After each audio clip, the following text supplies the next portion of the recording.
wabarakatuh. Selamat pagi murid-muridku kelas 6B yang berbahagia dan yang sedang dalam kebaikan. Apa kabarnya hari ini? Semoga tetap dalam kesehatan, dijaga kesehatannya, tetap dalam lindungan Tuhan yang Maha Kuasa. Ingat teman-teman, kita masih dalam suasana pandemi COVID-19. Harapan Bapak, teman-teman tetap menjaga protokol kesehatan yang baik. 1. Tetap memakai masker. 2. Tetap selalu mencuci tangan ketika setiap melakukan kegiatan. 3. Menjaga jarak. Dan ketika kita sakit atau tidak enak badan, kita bersegera untuk beristirahat. Oke? Diingat ya. Hari ini Bapak akan bercerita atau berdongeng. Teman-teman mau dengar tidak? Ya. Jadi ada program Bapak atau kegiatan kita sebelum melaksanakan aktivitas pembelajaran. Bapak akan menceritakan sebuah dongeng yang akan Bapak ceritakan kepada anak-anak ya, yang berkaitan dengan khususnya di wilayah kita, di wilayah Samarinda, di wilayah Provinsi Kalimantan Timur. Apa itu? Yaitu asal mula Sungai Mahakam. Sudah tahu belum asal mula Sungai Mahakam? Ini ada yang dinamakan cerita rakyat. Apa itu cerita rakyat? Cerita rakyat adalah cerita yang terjadi di masa lampau dan diceritakan oleh leluhur kita, nenek moyang kita, sampai saat ini. Akan tetapi, cerita rakyat ini bisa jadi iya, bisa juga bukan. Makalah itu disebut dengan cerita rakyat. Oke, kita akan mulai cerita asal mula Sungai Mahakam. Oke, kita mulai.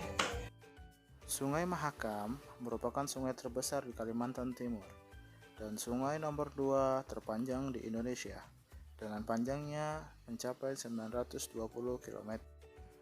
Dahulu kala, di sekitar hulu Sungai Mahakam terdapat sebuah pondok besar yang dihuni oleh 3 orang bersaudara.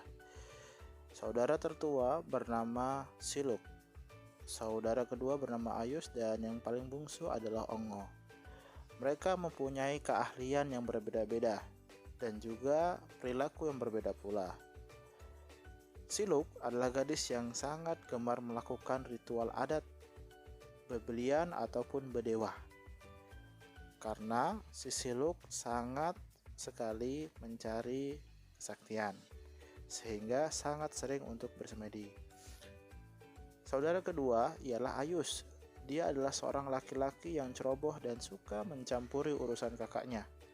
Ayus memiliki badan yang besar dan kuat. Pohon besar mampu dia cabut dan dia angkat. Langkah kakinya sangat panjang sehingga ia dapat berlari secepat angin. Sedangkan si bungsu masih berumur belasan tahun, tidak mempunyai keahlian apa-apa. Suatu malam, Ayus dan Ongo tidak dapat tidur karena hujan yang sangat deras sehingga rumah mereka kehujanan. Bantal dan kasur mereka terkena basah sehingga malam itu mereka tidak dapat tidur karena atap rumah mereka bocor. Sedangkan Siluk, kakaknya, ternyata masih bersemedi dengan sangat khusyuk. Hingga pada pagi harinya, Ayus dan Ongo bermaksud ke hutan untuk mencari daun serdang untuk mengganti atap rumah mereka yang rusak. Namun, Siluk tampak masih bersemedi bersama dewa. Sebenarnya Ayus dan Ongo sangat kesal melihat kelakuan kakaknya, seolah tidak menghiraukan apapun dari mereka. "Kak Siluk, hari sudah siang," seru Ayus.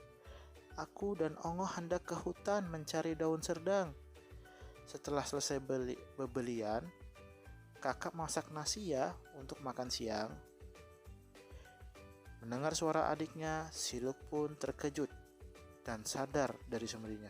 Ia merasa sangat kecewa karena diganggu oleh kedua adiknya. Baiklah, aku nanti yang memasak, jawab Siluk yang kemudian berpesan kepada kedua adiknya.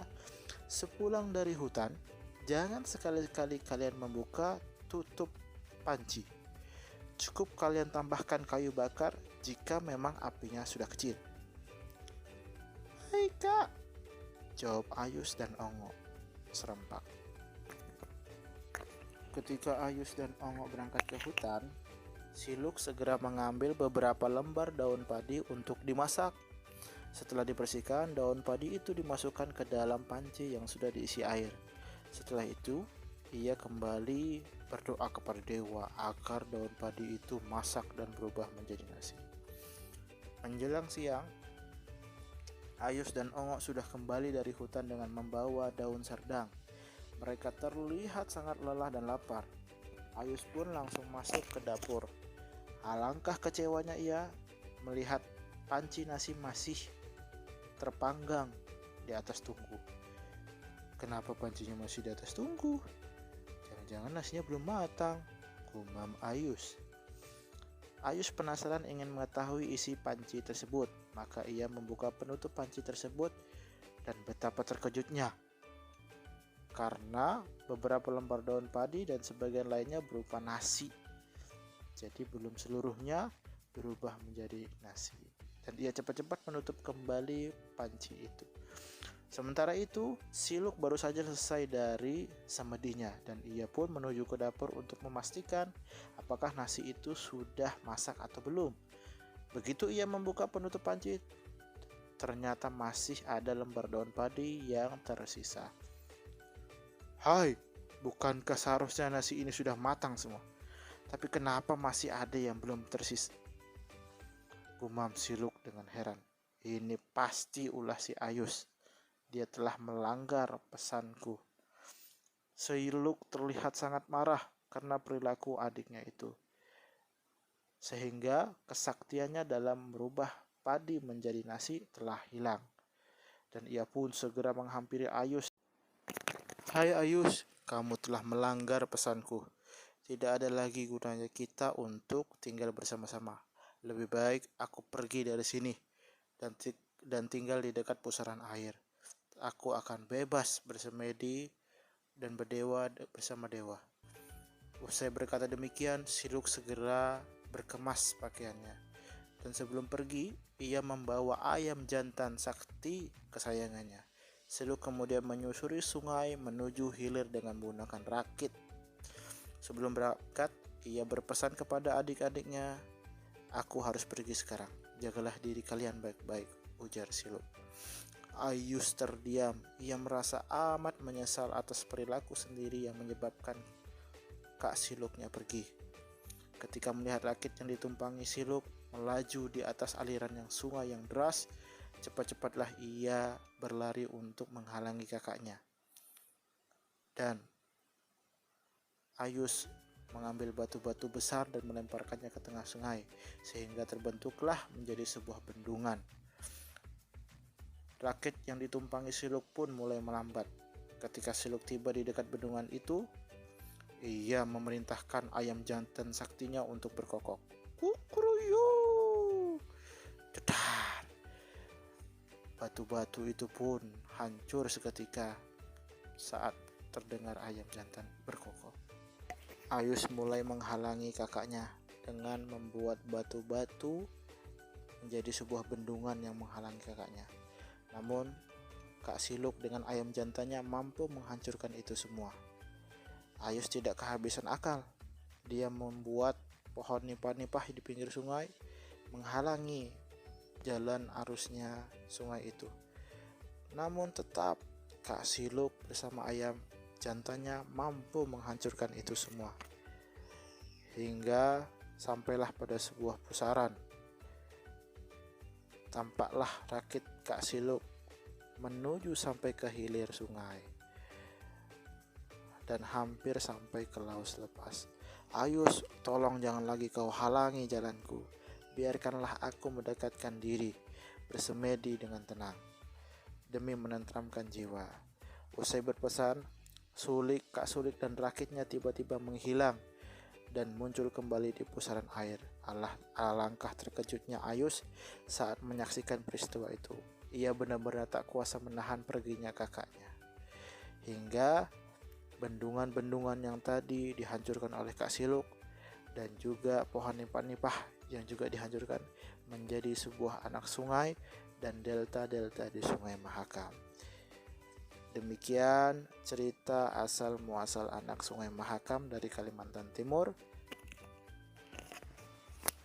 Pesan moral yang ada pada cerita asal muasal anak Sungai Mahakam yang pertama adalah jangan suka kita mengingkari janji kepada orang lain, karena kita pun akan mendapatkan balasannya.